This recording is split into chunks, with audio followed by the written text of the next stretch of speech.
Mr. President, vaccine mandates are morally wrong and they're wildly unpopular.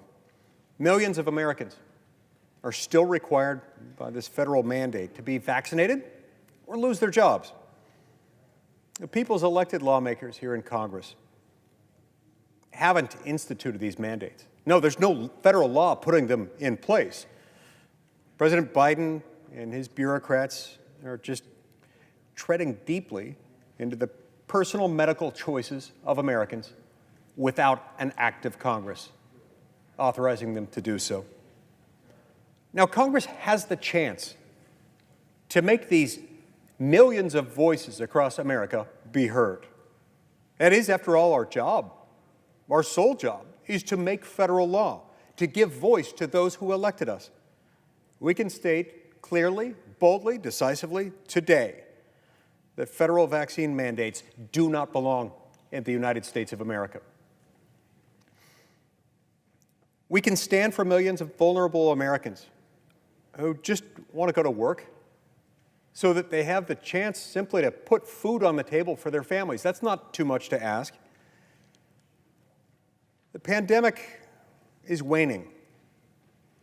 And it's waning just as our economic problems are just beginning. If we want to control the high price of everything, the lack of availability that comes with the related supply chain crisis, and keep the American economy moving, we must stand against these illegal, immoral, unconstitutional mandates. Look, the American people are sick and tired of the federal government micromanaging every minute detail of their lives. They're exhausted from the mandates and from the bureaucrats who they didn't vote for and never could vote for and never would vote for. The brave men and women of our military, the federal workers, the federal contractors, people who work for federal contractors, even a subdivision of a federal contractor that doesn't actually provide any federal contract work, along with medical professionals. All these workers across every part of our great land who were sucked up into this mandate.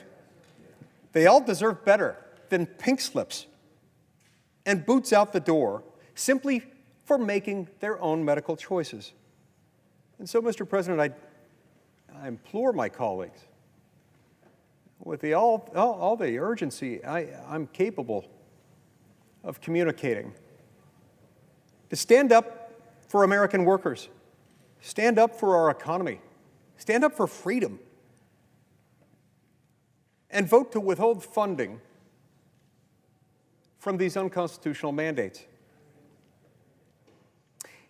It's quite significant that the very first clause of the very first section of the very first article of the Constitution says that all legislative powers herein granted shall be vested in a Congress of the United States, which shall consist of a Senate and a House of Representatives.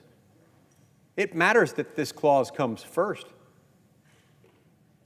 before everything else. And the reason it matters is because it's there to remind us something. The most dangerous power within our federal government is not with the judiciary. It is not with the executive branch. It's right here. It's in this branch, because we have the power to prescribe law. We have the power within our federal government to provide what should be, what the law says, what people have to do.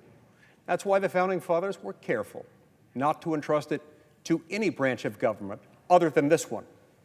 Not because those who would occupy these positions would necessarily be any wiser, any brighter, any inherently more cautious than everyone else, except in one critical respect. This is the branch of the federal government most accountable to the people at the most regular intervals. You can fire every member of the House every 2 years. You can fire 1/3 of us every 2 years. We are the branch that's accountable, and that's why we've been given the most dangerous power within government, the power to make federal law. How then does this relate to illegal, unconstitutional, immoral, and wildly unpopular vaccine mandates? Well, it matters because that's an exercise of federal law. It's an exercise of federal law that Congress never enacted. They've arrogated to themselves within the executive branch authority that they do not have, based on a contrivance, based on a tortured, butchered manipulation of statutory text that doesn't tell people that they've got to choose between getting an unwanted medical procedure and unemployment in a context that's likely to lead to unemployability. And indeed, it was designed to do that. We know that because those who put these policies in place have told us as much. Look, everybody's been through a lot in the last 2 years. Democrats, Republicans alike. This virus has been no respecter of persons, of red states and of blue states. Just the same, Mr. President, the American people understand that we're ready to move on. We're ready to not have government dictating every aspect of our lives.